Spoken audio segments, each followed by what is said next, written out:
Di awal minggu lalu, tiba-tiba MSCI menjatuhkan bom untuk pasar saham Indonesia. Perusahaan investasi pembuat indeks ini mengabarkan akan mengubah sistem perhitungan untuk saham free float. Khusus di Indonesia, mereka akan mengeluarkan saham-saham yang dibeli institusi dalam hitungan. Alhasil pasar saham Indonesia gonjang-ganjing dalam seminggu kemarin. Pasalnya perhitungan saham free float ini akan menggerus saham-saham yang berhak masuk di indeks MSCI Emerging Market. Padahal masuk di indeks ini jadi harapan setiap perusahaan supaya sahamnya bisa dibeli investor asing. Menariknya, seminggu kemarin investor asing masih tetap net buy di pasar saham Indonesia. Apa yang bisa dilakukan investor melihat ini? Berikut ini analisis dan tips dari Surya Dharma, Direktur Samuel Sekuritas Indonesia. Jadi MSCI ini kan sebenarnya kan tiap 3 bulan tuh ada rebalancing ya. Jadi itu sangat ditunggu-tunggu oleh pelaku pasar. Karena biasanya yang masuk akan mendapatkan flow asing yang cukup besar ya, tergantung dia seberapa bobotnya. Kemudian yang keluar juga mungkin ada dana asing yang keluar juga gitu ya. Kalau misalnya dia dicoret dari list itu kan. Jadi banyak sekali sekarang perusahaan-perusahaan yang saya lihat semakin aktif karena ingin masuk ke dalam MSCI. Karena dengan masuk ke MSCI kan flow asing itu dengan otomatis masuk karena itu sebagai benchmark untuk ETF maupun flow-flow yang fund-fund asing yang berdasarkan indeks kan. Jadi itu sangat berguna sekali bila kita ingin menginginkan investor asing masuk gitu. Nah masalahnya sekarang beberapa hari yang lalu itu kan mereka mengeluarkan presentasi pembahasan mengenai free float khusus di Indonesia gitu. Yang di salah satunya di situ tuh mengutarakan bahwa ada kemungkinan pemegang saham free float sekarang yang di bawah 5% itu yang berupa institusi mungkin akan tidak diperhitungkan. Nah itu kan efeknya sangat besar ya menurut saya kan, karena berarti kan free float kita dengan sendirinya akan turun kan perusahaan-perusahaan itu kan, terutama yang kena itu terutama yang udah masuk dalam MSCI gitu. Karena bobotnya akan turun dan bobot Indonesia dengan sendirinya juga akan turun bila ini akan dijalankan ya. Dijalankannya sih mungkin sampai kemungkinan Mei tahun depan. Tapi mereka masih mengharapkan ada input ya dari pelaku pasar sampai Desember ini gitu. Kira-kira kayak seperti itu.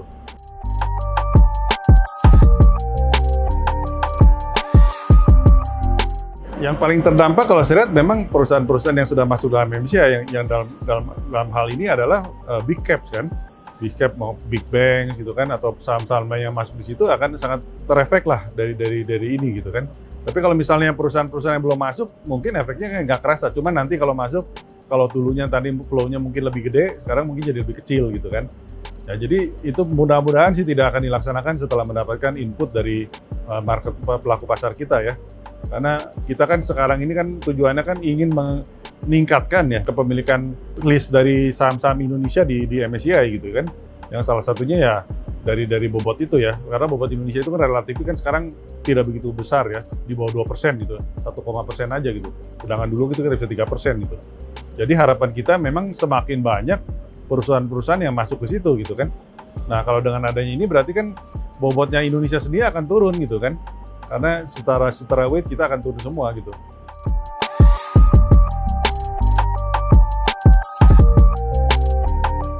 Harusnya kan kita diberlakukan untuk seluruh negara kan, jadi bukan eksklusif cuma Indonesia doang misalnya kan, itu kan sebenarnya kan agak nggak umum juga ya. Harusnya berlaku semua, kalau misalnya semua mau dicoret, ya misalnya kepemilikan free float oleh institusi tidak akan diperhitungkan, kalau berlaku semua seluruh dunia nggak masalah.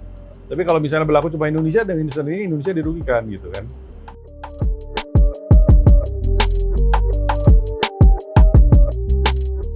Ya bagus lah, semakin turun itu berarti kan kita diharapkan juga BI mungkin bisa menurunkan suku bunga lagi kan. Jadi ada room lah untuk menurunkan suku bunga, karena memang seperti sekarang ini kan tingkat suku bunga kita walaupun Fed sudah menurunkan, BI sudah menurunkan, relatifnya masih cukup tinggi gitu ya. Jadi harapannya memang dengan penurunan suku bunga, siapa tahu loan growth kita semakin meningkat lagi kan, karena sekarang memang ada terjadi perlambatan ya di tahun ini ya. Jadi beberapa bank-bank besar kita juga laba bersihnya agak menurun dibandingkan tahun lalu. Ya salah satunya memang karena pertumbuhan kredit juga yang single digit mungkin ya. Jadi itu yang membuat harapan kita memang suku bunga sebaiknya sih turun kembali ya, supaya kita bisa ekonomi lebih bergerak lah, karena banyak orang lebih berani mengambil kredit kembali gitu kan.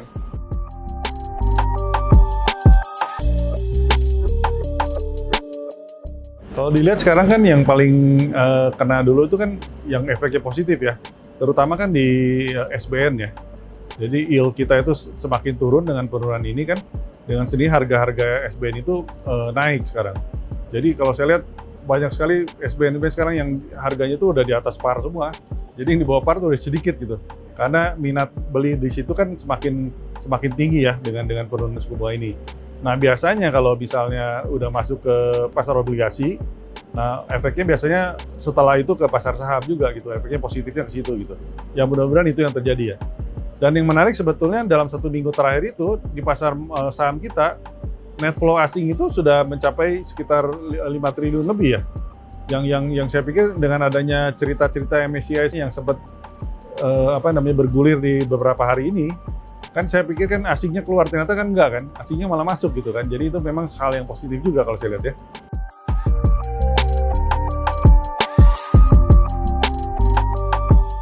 Salah satunya kan sekarang berarti kan cara berinvestasi itu kan berubah lah ya. Kalau dulu itu kan orang pertama ngelihat fundamental, valuasinya berapa, ya kan.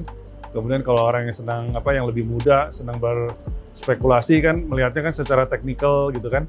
Tapi sekarang itu kan ada yang lebih penting lagi yaitu flow asing. Flow asing di mana diperolehnya dari mana? Sekarang beda dari dulu kita perusahaan-perusahaan mesti roadshow segala gitu kan. Sekarang itu berubah. Caranya ada salah satunya dengan masuk dalam indeks MSCI, FTSE gitu ya. Dengan masuknya dengan indeks kedua itu, dengan sendirinya flow asing akan masuk kalau misal berhasil gitu.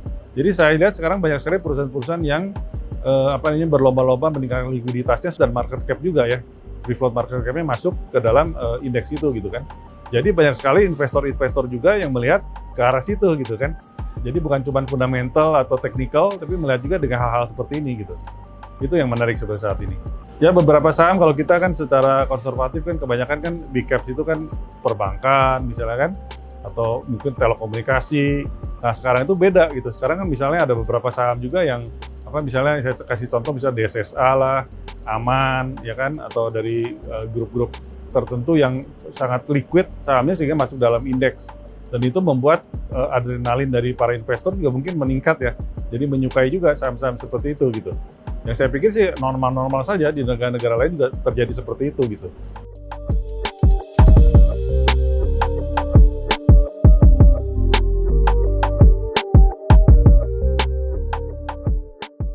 Kita lihat sebenarnya komposisinya seperti apa. Free float itu kan dapat dibilang kan sebetulnya kan yang di bawah 5% ya, dan tidak terkait dengan pemegang saham lah, pengendali gitu ya. Nah dari itu bisa lihat sebenarnya institusi itu yang mana sih sebetulnya yang terkait atau enggak kan. Nah, tapi kalau misalnya institusi biasa, saya pikir sih sebetulnya normal ya. Sebetulnya normal sebagai pemegang saham, dia mau jangka pendek, jangka menengah, jangka panjang itu sih saya pikir hal normal ya.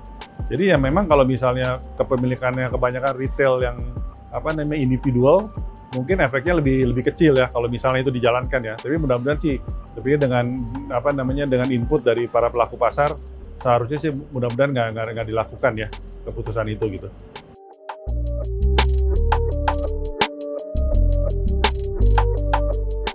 Sektor secara umum kan sekarang dapat dibilang tidak ada yang begitu menonjol ya. Karena sektor-sektor andalan seperti yang dulu-dulu tuh kan sekarang relatif banyak yang tertekan juga ya. Kecuali beberapa komoditas lah seperti emas misalnya kan. Emas harganya kan sudah sempat all time high, sehingga harga saham-sahamnya pun juga ikutan naik gitu ya.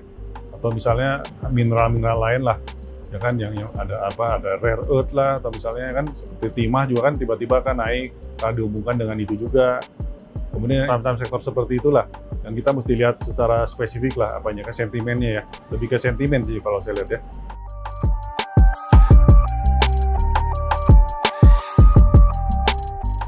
Akhir tahun susah juga ya prediksi sekarang karena yang penggeraknya itu kan sekarang ada 2 penggerak ya. Jadi itu kadang-kadang memang agak susah ditebak juga ya. All time high saat ini ya 8.300-an, mungkin mudah-mudahan sih bisa bertahan ya, karena sekarang udah mulai bulan November juga ya, November, Desember, biasanya Desember itu kan secara historical mayoritas itu naik ya, secara man on man ya. Mudah-mudahan itu yang terjadi kalau misalnya Novembernya kita bisa bertahan, ya Desembernya mudah-mudahan positif ya, kita mudah-mudahan bisa all time high lagi gitu. Keputusan bisnis terbaik datang dari data, bukan tebakan. Mudah berlangganan Business Insight dengan subscribe with Google.